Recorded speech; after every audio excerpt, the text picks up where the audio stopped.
안녕하세요. 수다몽더 귀즐스토리입니다. 오늘은 퇴계 이황과 기생 두양의 슬픈 사랑 이야기 해보겠습니다. 두양은 단양에서 이름난 기생이었습니다.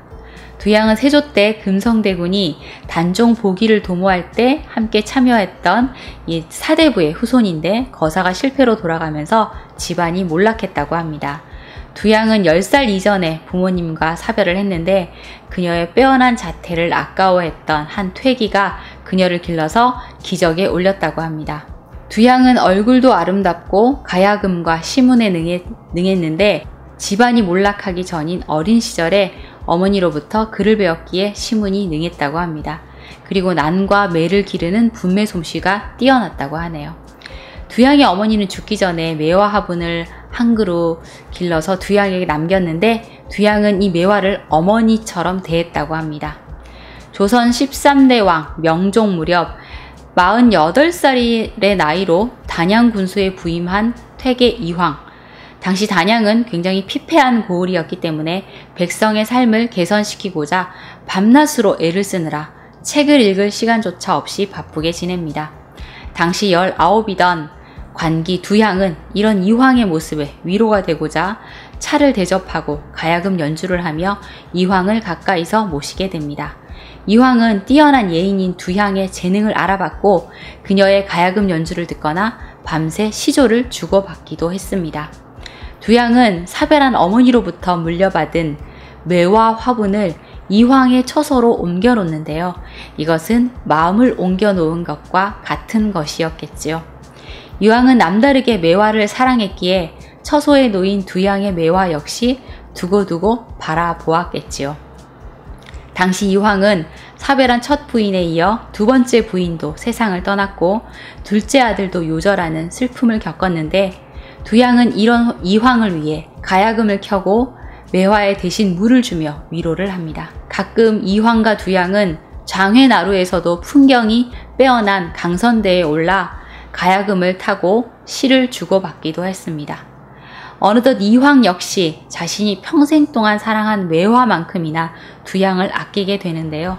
안타깝게도 부임한 지 9개월 만에 이황은 풍기 군수로 자리를 옮겨 두양과 이별하게 됩니다. 두양은 슬픔을 누르고 시 한 수를 씁니다. 이별이 하도 서러워 잠들고 슬피 울 때 어느덧 술 다하고 님마저 가는구나. 꽃지고 새우는 봄말이면 어이할까 하노라. 그리고 이황이 떠나던 그날 두양은 매와 화분을 이별의 정표로 보냅니다. 이후 두양은 관기 생활을 청산하고 평생을 강선대에서 수절하며 이황을 그리워했다고 합니다. 두양은 이황과 함께했던 강선대에서 눈물을 흘리며 가야금 소리에 도숨의 시를 보냅니다. 한 송이 꽃 약간 뒤돌아 피어도 오히려 의심스럽거늘 어찌하여 모두 거꾸로 드리워져 피었는고 그 까닭을 알고자 꽃 아래에서 살펴보니 머리쳐든 한 송이 한 송이 꽃심이 보이네. 이황 역시 두양이 그리웠었던지 두양과 이별한 지 4년이 되던 어느 봄날에 인편으로 두양에게 시를 보냅니다. 누렇게 바랜 옛 책 속에서 성현을 대하며 비어있는 방 안에 초연히 앉았노라. 매화 핀 창가에서 봄 소식을 다시 보니 검은고 마주 앉아 줄 끊겼다 한탄을 말라. 두양은 이 시로 노래를 만들어 부르며 그리운 마음을 달랬다고 합니다. 그리고 20년이 지난 1570년 70세가 된 이황은 그해 겨울 임종을 맞았는데요. 저 매화분에 물을 주어라 라는 유언을 했다고 합니다. 그 매화분은 두양이 이별의 정표로 준 매화였지요. 이황은 나이를 먹어 자신의 모습이 초췌해지자 그 모습을 보일 수 없다며 매화분을 다른 방으로 옮겨 놓으라 했다고 합니다.